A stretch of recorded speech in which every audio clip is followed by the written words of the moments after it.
Podcast Estilos. Apoio Estilos Comunicação.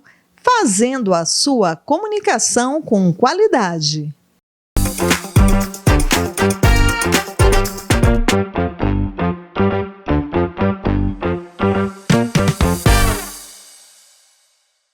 Sejam muito bem-vindos ao Podcast Estilos e hoje eu tenho o prazer de receber o médico Érico Cantanhede. Ele, que é titular do Colégio Brasileiro de Cirurgia e já foi presidente por 2 mandatos da AMES, que é a Associação dos Médicos dos Socorrões. Doutor Érico, seja bem-vindo. Muito honrado com o convite, né? Até porque nós somos amigos, né? A Jaciene, o Gilson, né? Muito feliz de estar aqui nesse podcast da revista Estilos e poder contribuir de alguma forma, né, mais uma vez, com a sociedade maranhense. Agora, doutor Érico, o que inspirou você a ir para a medicina? Na verdade, eu acredito que para ser médico a pessoa tem que ter um dom.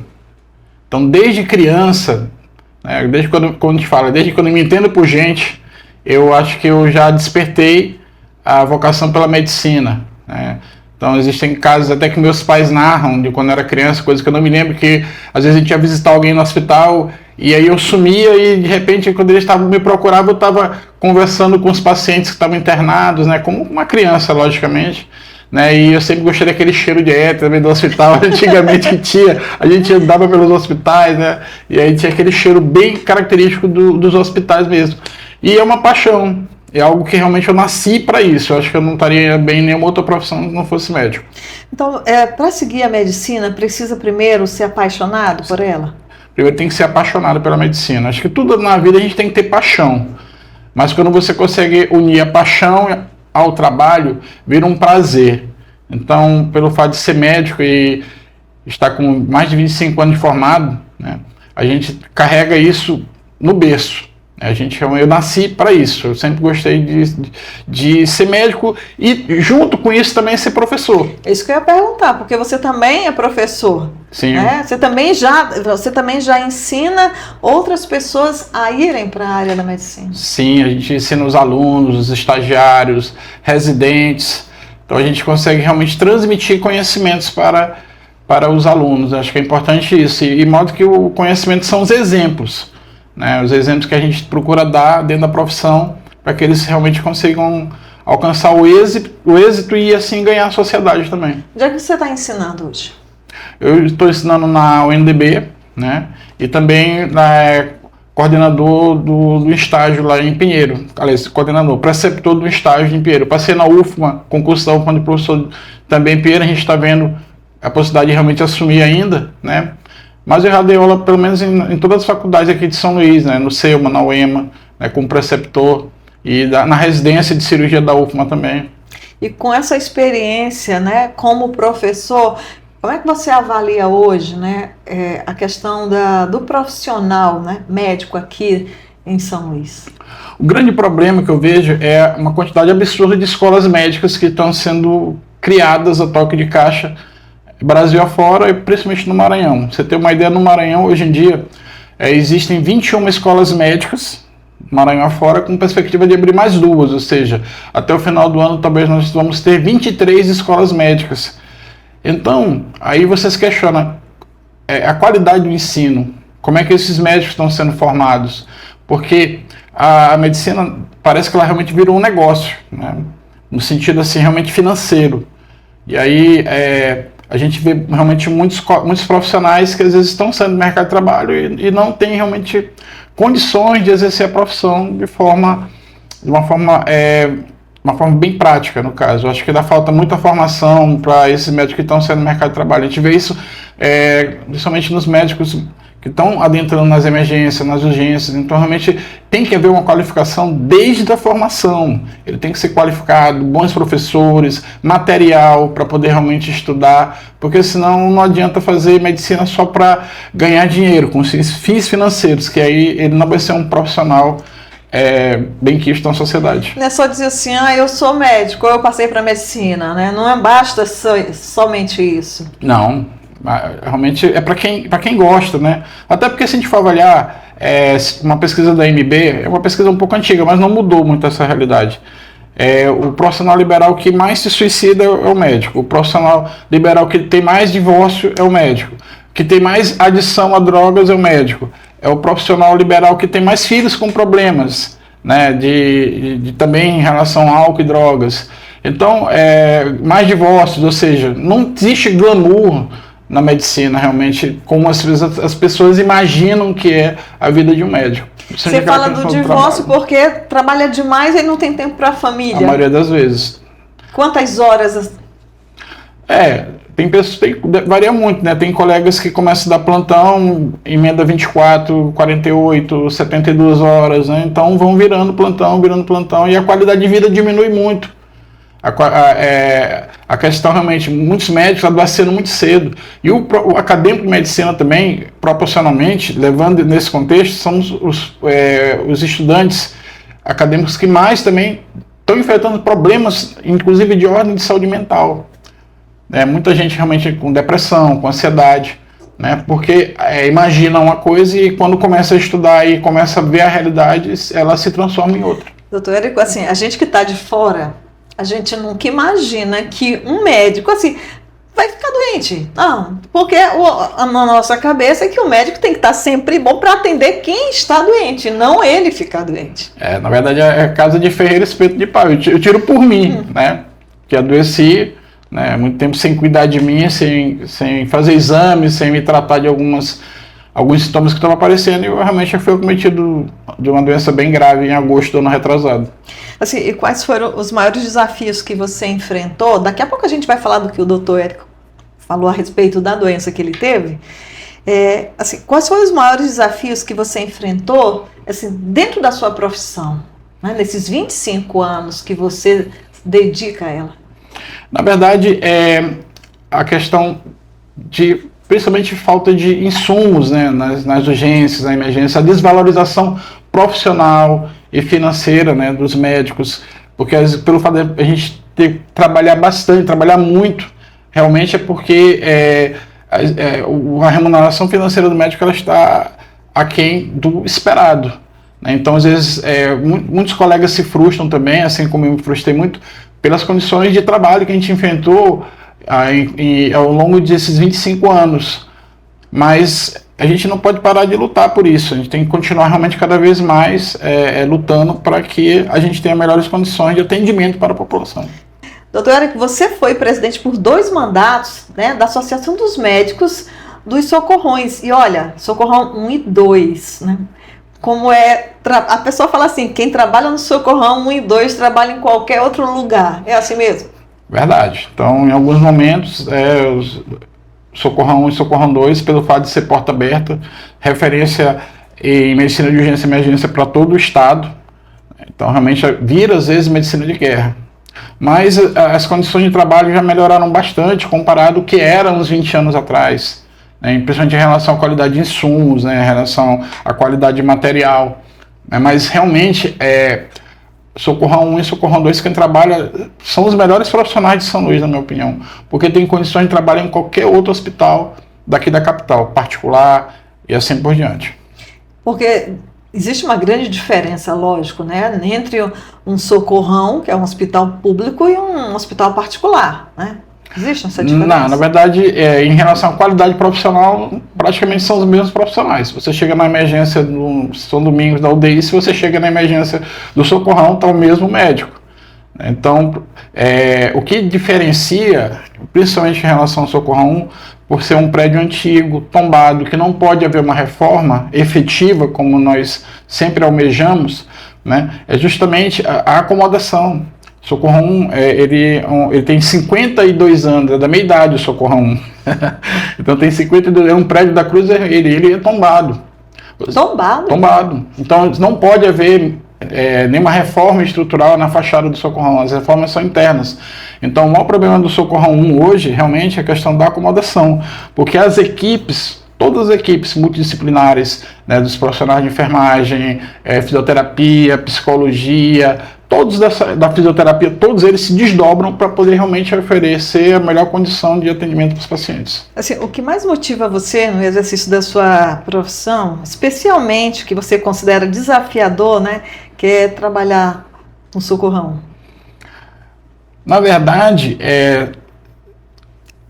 sempre procurar oferecer uma atitude cristã, na verdade. É ter o atendimento que eu gostaria de ter em qualquer local. O atendimento que a minha mãe, se chegar, fosse atendida, da mesma forma que era atendida no hospital particular, meu pai, minha filha, ou seja, é uma coisa realmente que é uma atitude cristã, no sentido que é o que eu gostaria de receber caso eu chegasse no hospital. Tá? É me ver como paciente e entender a necessidade do paciente para que ele seja atendido, seja resolvido o seu problema. Tem outra coisa que acontece é que o socorrão, hospital de porta aberta, existem procedimentos que são feitos só na alta complexidade. E isso as pessoas não entendem muitas vezes. Então a gente depende muito do hospital universitário, depende muito do hospital Carlos Macieira, do Aldo Norabello, do hospital geral, para que alguns tipos de paciente que entram no socorrão, que não é o perfil do socorrão, a gente precisa que esses pacientes sejam regulados. Aí nisso demora o processo de regulação, demora o paciente a ser aceito para essas unidades também pela questão da superlotação, dos protocolos que eles têm. Mas aí acaba, em alguns momentos, a gente fica cercado, tá, tentando resolver o problema do paciente que não é mais da nossa alçada, ou seja, é de um outro hospital público, só que de alta complexidade. Quantas horas por dia você trabalha, Érico? Em média, 8 horas por dia. 8 horas por dia. Todos os dias? Todos os dias. E como é que fica a vida pessoal? Menos final de semana, né? Domingo realmente a gente procura ficar em casa, né? Já trabalhei demais no domingo já, agora eu tô procurando mais. Trabalhava de segunda a domingo? De domingo a domingo. Domingo a domingo, aliás. E como é que você hoje, assim, você tira o domingo para descansar? Para descansar, para ter uma higiene mental, uma higiene espiritual, né? Também indo realmente frequentando uma igreja, você indo para uma praia, você realmente indo para o cinema, saindo com a família. A gente tem que ter isso na vida da gente. Doutor Érico, você falou em igreja, né? Você vai à igreja. Agora, tem muitos médicos que não acreditam em Deus, eles só acham que tem que fazer o trabalho, existe um ser superior que não seria Deus ou algo, não sei, como é que funciona essa questão religiosa, né, entre os profissionais da medicina? Bom, eu vou dizer por mim, né, então no caso eu sou cristão, né, minha formação de origem familiar é católica, mas me identifiquei com o espiritismo kardecista. Tá? E eu sempre tive na minha mente que nós médicos, independente da área, somos instrumentos de Deus na manutenção da vida. Só que os médicos, em alguns momentos, são tipo como anjos. Os anjos, eles levam boas e más notícias para as pessoas. Então, pelo fato de a gente ser instrumento de Deus, em algum momento nós somos também instrumentos para aquela pessoa que chegou o momento do desencarne dela, né, a gente procura também dar aquela assistência para ela através de cuidados paliativos.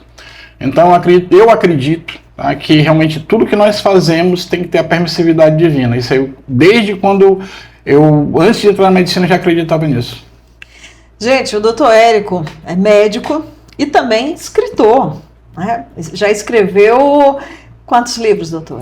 Eu tenho 2 livros, né, da minha autoria e já publiquei em 5 antologias. Antologias são livros, são coletâneas de escritores de uma determinada academia que se publicam, né, os livros. Eu tive a felicidade de compor pelo menos umas 4 ou 5 antologias. E quando foi que surgiu essa paixão pela escrita?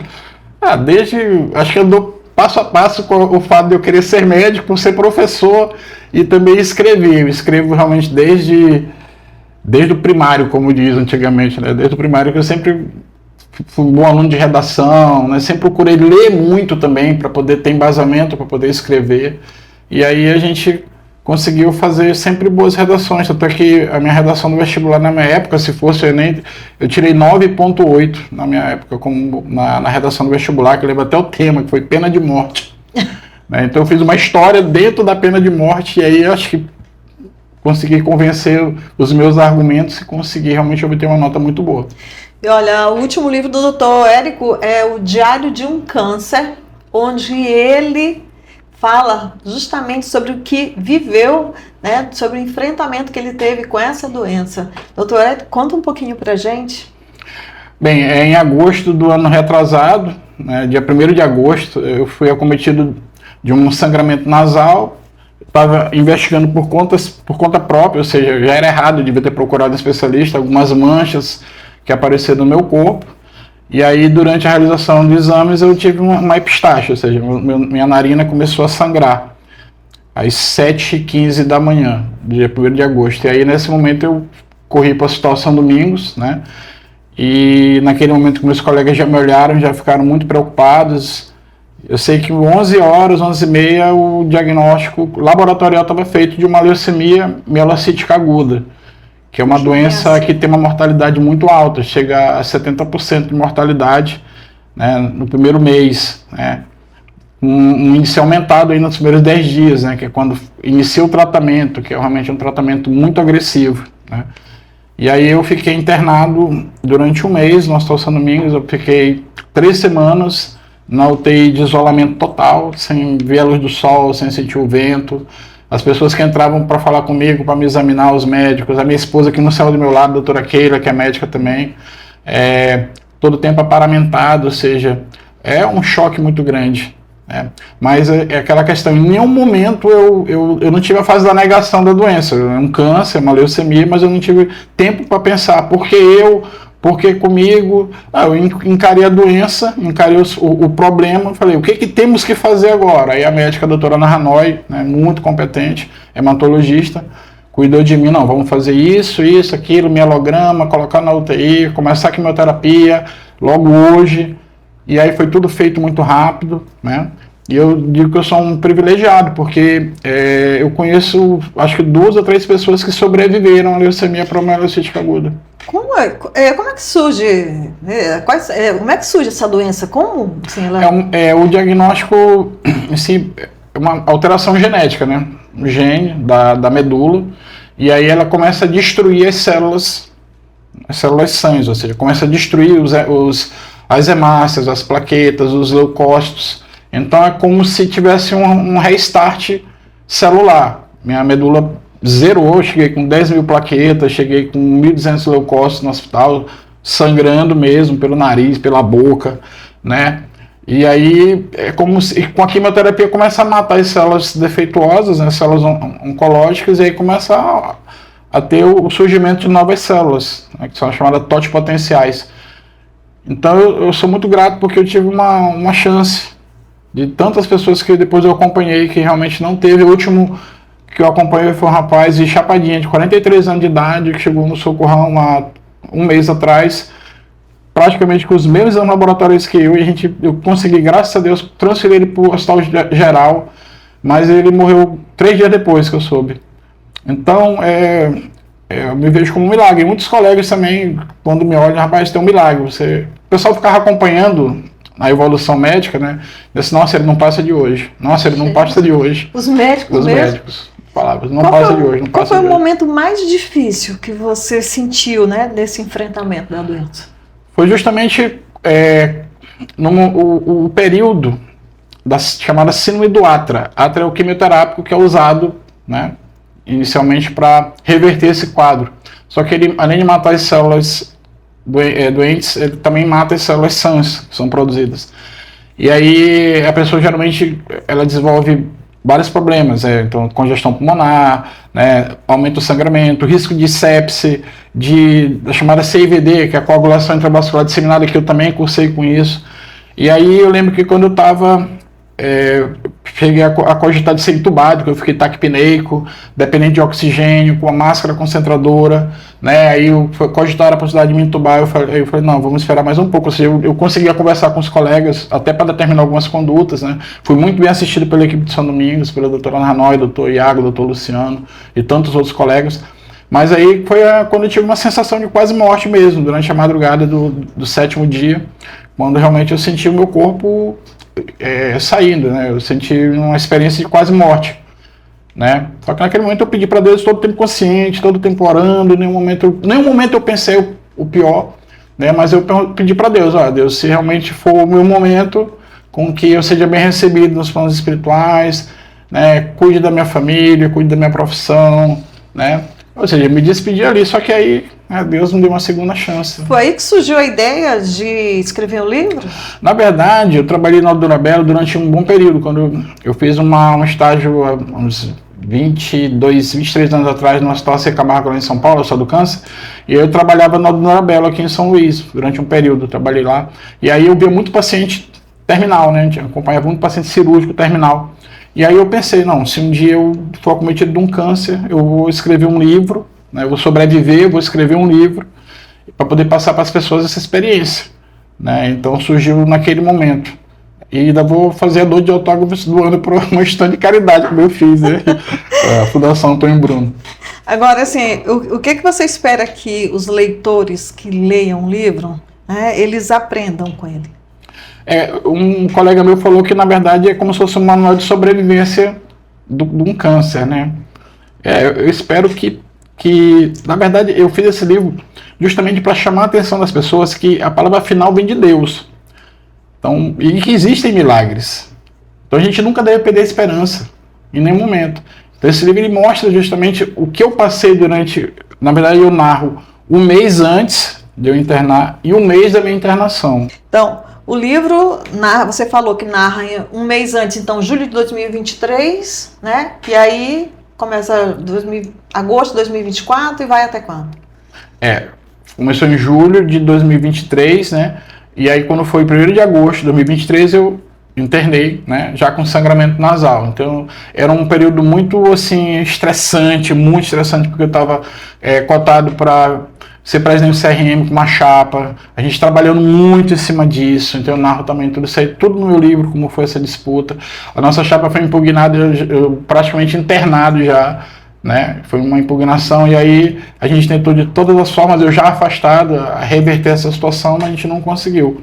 Mas foi um momento realmente de muito estresse, de muito trabalho, que eu estava virando à noite, trabalhando, fazendo a agenda normal e cuidando da eleição junto com os outros colegas, né? Então, narra esse período. Mas assim, e aí como foi para você fazer o livro, Érico? Como foi assim, você vivenciando tudo isso e depois colocar no livro tudo aquilo que você passou? Aí eu tive mais 2 internações depois que eu tive alta. Eu tive alta dia 28 de agosto, né? Ou seja, praticamente um mês internado. E aí quando foi no final de setembro eu tive uma outra pancitopenia, ou seja, minhas plaquetas caíram novamente pela quimioterapia, meus holocausts caíram novamente. Aí eu voltei a internar, né? Só que eu pedi para não ir para UTI. E foi, graças a Deus, eu não era um paciente ainda de UTI, eu fiquei realmente no apartamento da oncologia. E lá eu levei meu notebook e comecei a escrever. Né? O livro eu escrevi mais ou menos em 6 meses, e aí eu entreguei para a editora Viegas, ali da MEI de São Luís Shopping. Eles fizeram a revisão escrita, né? E fizeram toda a editoração, fizeram a capa, ou seja, um trabalho de muita qualidade mesmo. Agora, doutor Érico, assim, o que você diria, que mensagem você daria para quem está enfrentando um câncer ou para quem, né, perdeu um ente querido nessa luta contra essa doença? Principalmente assim, eu acho que entender que, novamente, a palavra final vem de Deus, que a gente tem que lutar com todas as forças, acreditar na medicina, acreditar em Deus, tá? Manter a fé, a esperança e principalmente o otimismo, né? E tem um momento, né, que realmente, quando realmente não dá mais, né, e aí paliativar para a pessoa não sofrer nos momentos finais derradeiros da doença. Né? A gente sabe que o prognóstico hoje em dia para um câncer, numa fase inicial, é muito bom, independente do câncer. Exceto o câncer de pâncreas, que é muito agressivo, o câncer de vias biliares, que é muito agressivo, que demoram os sintomas. Né? Mas a gente vê o câncer de mama, né, tem uma vitória muito grande, né, em relação a isso, o câncer de próstata, o câncer de intestino, até o câncer gástrico. A gente vê que realmente muitos pacientes conseguem vencer, né, essa patologia com isso. E em relação aos familiares, também acreditar nessa cura, tá? E procurar viver os melhores momentos possíveis com a pessoa que você está ali, com seu esposo, com seus filhos, né? Eu acredito que o momento deve ser pior para quem tem criança doente com câncer. Nossa, eu não consigo imaginar uma coisa dessa. Tá? Então, realmente, você tem que ser forte. E essa força vem de Deus. E onde é que a gente pode encontrar, né, o livro, né, Diário de um Câncer? Quem estiver interessado em ler, onde pode encontrá-lo? Primeiro, esse aqui é seu, né? Então, eu trouxe aqui, né, obrigada, presente, tá certo? Vai fazer dedicatória daqui a pouco, tá certo? até pela nossa amizade, né, de décadas aí que a gente já se conhece. O Gilson eu conheço da época do Parque Universitário. E aí ele tá sendo à venda lá na Livraria May de São Luís Shopping, né? E aí a gente realmente espera que alcance o objetivo, que é justamente mostrar para as pessoas que é como se fosse um guia de sobrevivência da fase aguda de qualquer doença oncológica, certo? E aí as pessoas se conscientizarem que realmente existe cura. Agora, uma das coisas que se fala muito, e as pessoas dizem, e eu já conversei com outras pessoas, falam, meu Deus, que tanto assim, muita gente com câncer. Por que muitos casos, e parece que só vem aumentando? O que você diria, o que poderia estar acontecendo? Na verdade, esse boom de doenças oncológicas, ele estava sendo previsto depois da pandemia, porque houve uma diminuição de oferta de serviços diagnósticos pela questão de todo mundo estar concentrado realmente no Covid durante praticamente 2 anos dessa pandemia, que foi 2 anos e meio, 3 anos. E aí muitas pessoas eles não conseguiram fazer diagnósticos precoces das doenças do câncer. Então esse boom ele acontece principalmente por isso. Mas eu acredito que muito está relacionado também com a questão do estilo de vida que as pessoas estão levando, né? Falta de atividade física, principalmente, uma alimentação inadequada, às vezes você vê que a questão da bebida alcoólica, e principalmente eu sou um dos maiores inimigos do cigarro. Eu sou anti-tabagista. Se alguém chegar fumando perto de mim, eu saio de perto. Tá? Mas a gente vê que isso tem aumentado muito nos jovens, cigarro tanto o convencional quanto os eletrônicos, e agora estão sendo revisados os problemas que esses cigarros estão causando. Tá? Então acredito que vale muito a questão realmente da genética, da predisposição genética que a pessoa tem, associado com o comportamento dela frente à sociedade, como ela consome, como ela vive, e principalmente a questão do estresse. Né? E também muita gente deixou de se cuida muito do corpo, né? Com muitos procedimentos, nada contra, né? Mas esquece também de fazer diagnósticos de outros problemas, de outras doenças. Agora, doutor Érico, você já tem assim, planos futuros para um outro livro ou ainda vai amadurecer esse daí? Não, na verdade o pessoal está cobrando a continuação, né? Porque quem está lendo está assim, graças a Deus, está maravilhado. Eu estou conseguindo passar a mensagem. Aí as pessoas, não, e quando é que vai ser a continuidade? Eu falei, eu acredito que não vai dar. Por quê? Porque, por que pareça, o período que eu mais sofri foram os 4 meses depois que eu tive alta. Sofri de dores físicas, assim, atrozes, sabe? De muita dor física, pela quimioterapia principalmente, né? Eu tive trombose venosa no membro superior direito, né? Então eu ia recanalizar com o tempo, né? Por conta do acesso venoso que foi feito, né? Então, eu realmente acho que foi um sofrimento muito grande que eu tive, que eu não gostaria de passar isso por conta que, de repente, para as pessoas realmente ficarem com essa parte inicial da luta, né, que eu consegui sobreviver. Acho que o mais importante é isso. Porque realmente a continuidade desse tratamento, que é a fase de consolidação da doença, ele é muito doloroso. Foi muito doloroso mesmo, entendeu? Mas as pessoas falam, de tudo a gente tira uma lição, né? E que lição você tira desse momento que você viveu? Acho que principalmente cuidar mais de mim, né? Coisa que o médico não faz, a gente não cuida da gente, a gente cuida de todo mundo, e principalmente quem é o esteio da família, em todos os sentidos, né? Eu sou o único médico da minha família toda a minha família. Há pouco tempo formou mais uma afilhada minha, que hoje está fazendo gastropediatria em São Paulo. Aí tem minha esposa que é médica, né, como eu falei, né? E aí, durante o período que eu fiquei internado, uma das principais lições que eu aprendi foi realmente afastar pessoas e situações negativas, os vampirizadores, situações que você não vai conseguir resolver. Isso consome muita energia, consome tempo. Então, realmente afastar, não de uma forma, né, grosseira, mas perceber que você não está mais naquela vibe, sabe, beleza, mas assim, você se afastar, lá, eu aqui. Você lá, eu aqui. Isso com várias pessoas e com várias situações que eu precisava. Então, acho que o câncer, ele para mim foi um grande professor.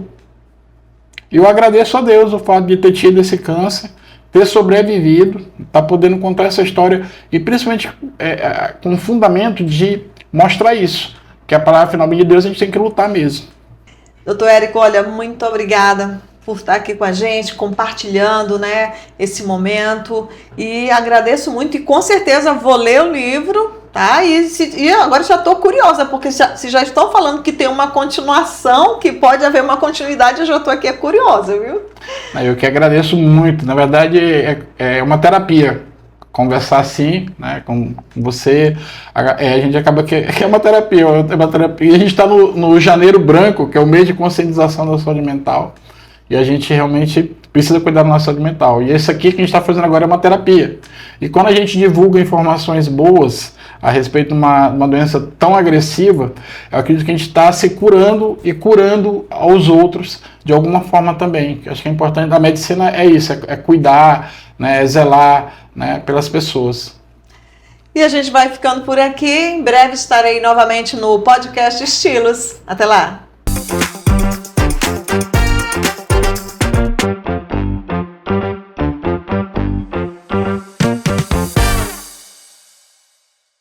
Podcast Estilos. Apoio Estilos Comunicação.